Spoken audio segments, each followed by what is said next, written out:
gaga balina ku ssente bakwade ku ssente nalaba baba dipato naye nabalaba nga bafuuwa n'abayimbi kati ng'ovudde ku z'okuyingira nabo balina ssente baalina bajjuza parking ya taveni adde ndi awo omusajja n'agamba naye bano abantu abazze wano tunaddamu bafuna wala alinawo ekivvulu nze nali manyi bondi wala amazima ga Katonda mukulu parking nagamba eno bondi parking baali bangi nnyo bannemwe bali kuwulira mulanga gwa terefayina nga tubayise ne mukola ki nemujja kima kyakuswalira nnyo wakati mu kibuga Kampala ate si mabbali abaswaliramu baafa bwewankubira wanagamba ati waliwo ku bantu nga wajjudde era nze Solomon naye sijjaawo saagala wolereza nnyo bintu bitatambudde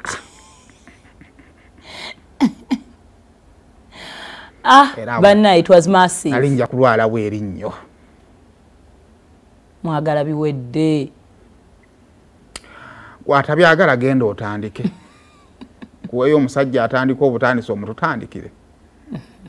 anti oyagala biwedde nene mwebale nnyo mwebale ddala abantu b'okutavani ate n'abayimbi mwebale nnyo mwebale ddala n'amisa akyawo yajjaawo n'akuba endongo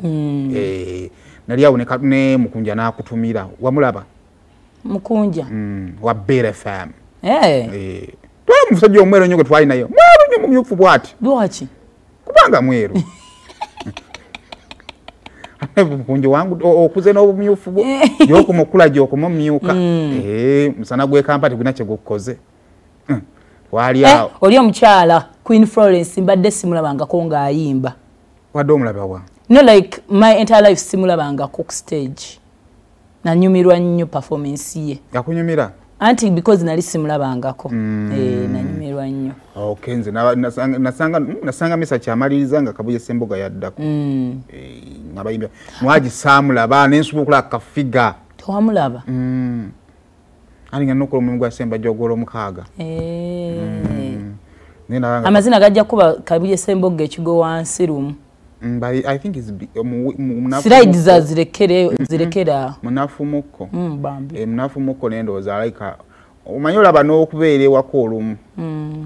okubeera wako olumu kwongera onafu yana akamunafumuko bambi yakamunafumuko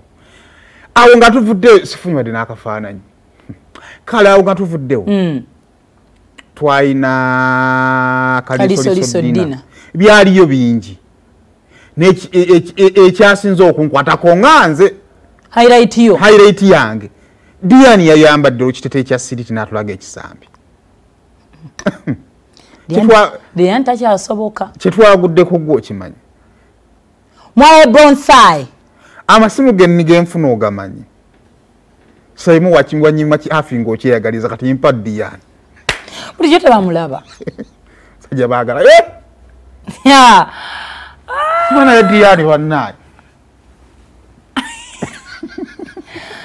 no bannange kukyaddondo kuno oba olemwa n'omala n'olemererwa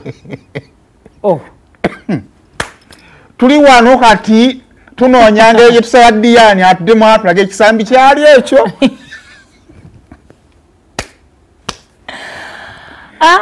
pisi kulikayo Kaliisoliiso dina ate munanga abasajja ekitulemeza ku bakazi si bingi n'ayambala half dress nyawo kino kibayita okulumya abayaye Promax yakwata abayaye n'abakola kyonna kyayagala yoyo Dian waffe abadde bamunyooma nti talaga ku kisambi yakiraze ensi yadde efudde ekyo kikyo naye obukono tannayiga butambuza ata sitagenda buyiga kimala ekyo kyasoboddewo abadde tasirituse okumanya ne banne bakola naye yabatabula bamuwa session yiye ey'okumuyita bamukolera akakeyeka akakeye bamuyita yajja mu ngeri yanjawulo anti tenti yali egudde tenti yali egudde kimu yayita mbwe Dian n'atuuka anaye peace olemwa kakati ekyekisambi kyawedde kakati ali mukola ku bina eryo liryo yalisiba anti noboosiba nga osiba kali ka video nga amuyita ku stage kaliwo simanyi kati bakayina kale naye nga tubakulisayo mu Kaliisoliiso dina abantu mwenna abaaliyo mwebale kubanga ate mwajja katusisinkana ate omwaka ogujja ndendoza tukyali ku nsonga za nkozi eyo of course bajja babatubuulira kibanaaba bakola ki bazzaako kale kakati awo nga tuvuddewo social media ebadde etambulira ku ka vidiyo yali interview emu Kenzo